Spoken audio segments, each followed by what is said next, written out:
Chapter 2, Part 2.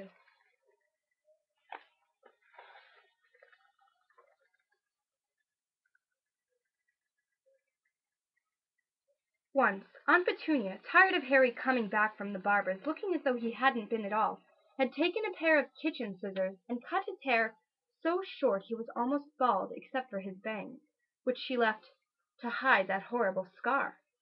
Dudley had laughed himself silly at Harry, who spent a sleepless night imagining school the next day, where he was already laughed at for his baggy clothes and taped glasses. Next morning, however, he had gotten up to find his hair exactly as it had been before Aunt Petunia had sheared it off. He had been given a week in his cupboard for this, even though he had tried to explain that he couldn't explain how it had grown back so quickly. Another time, Aunt Petunia had been trying to force him into a revolting old sweater of Dudley's, brown with orange puffballs. The harder she tried to pull it over his head, the smaller it seemed to become, until finally it might have fit a hand puppet, but certainly wouldn't fit Harry. Aunt Petunia had decided it must have shrunk in the wash, and, to his great relief, Harry wasn't punished. On the other hand, he'd gotten into terrible trouble for being found on the roof of the school kitchens. Dudley's gang had been chasing him as usual, when, as much to Harry's surprise as anyone else's, there he was, sitting on the chimney. The Dursleys had received a very angry letter from Harry's headmistress, telling them Harry had been climbing school buildings. But all he tried to do, as he shouted at Uncle Vernon through the locked door of his cupboard, was jump behind the big trash cans outside the kitchen doors. Harry supposed that the wind must have caught him in mid-jump. But today nothing was going to go wrong. It was even worth being with Dudley and Pierre's to be spending the day somewhere that wasn't school, his cupboard, or Mrs. Figg's cabbage-smelling living room. While he drove, Uncle Vernon complained to Aunt Petunia. He liked to complain about things. People at work, Harry, the council, Harry, the bank, and Harry were just a few of his favorite subjects. This morning it was motorcycles. "Roaring around like maniacs, the young hoodlums," he said, as a motorcycle overtook them. "I had a dream about a motorcycle," said Harry, remembering suddenly. "It was flying." Uncle Vernon nearly crashed into the car in front. He turned right around in his seat and yelled at Harry, his face like a gigantic beet with a mustache. "Motorcycles don't fly!" Dudley and Pierre sniggered. "I know they don't," said Harry. "It was only a dream." But he wished he hadn't said anything. If there was one thing the Dursleys hated even more than his asking questions, it was his talking about anything acting in a way it shouldn't, no matter if it was in a dream or even in a cartoon. They seemed to think he might get dangerous ideas.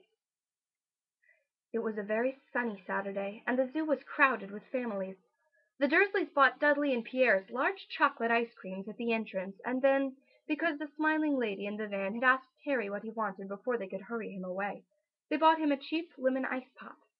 It wasn't bad either, Harry thought, licking it as they watched a gorilla scratch its head, which looked remarkably like Dudley, except that it wasn't blonde.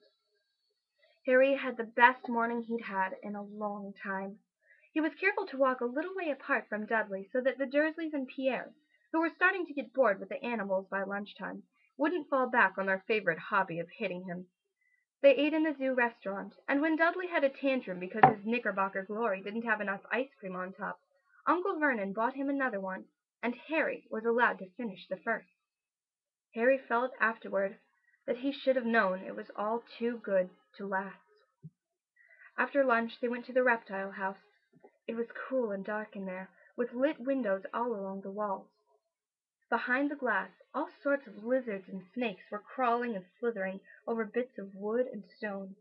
Dudley and Pierre wanted to see huge poisonous cobras and thick man-crushing pythons. Dudley quickly found the largest snake in the place. It could have wrapped its body twice around Uncle Vernon's car and crushed it into a trash can.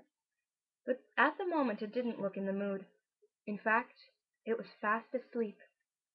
Dudley stood with his nose pressed against the glass, staring at the glistening brown coils.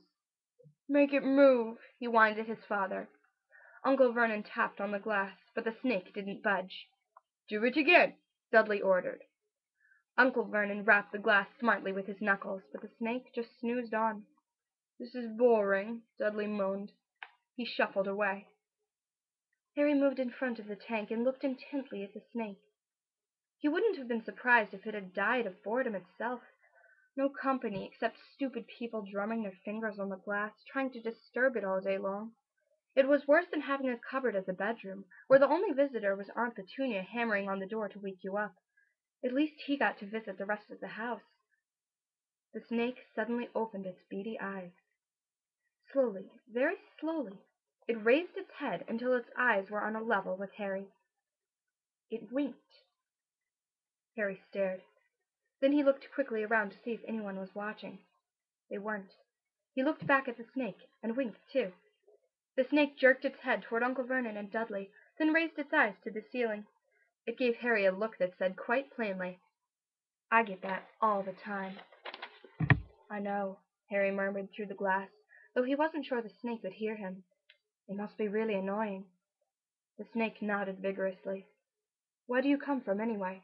Harry asked. The snake jabbed its tail at a little sign next to the glass. Harry peered at it. "Boa constrictor, Brazil." "Was it nice there?" The boa constrictor jabbed its tail at the sign again, and Harry read on. "This specimen was bred in a zoo." "Oh, I see. So you've never been to Brazil?" As the snake shook its head, a deafening shout behind Harry made both of them jump. "Dudley! Mr. Dursley! Come and look at the snake! You won't believe what it's doing!"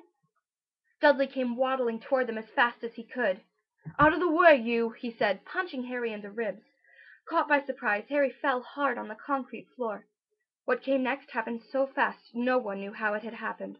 One second Pierre's and Dudley were leaning right up close to the glass. The next they had leapt back with howls of horror.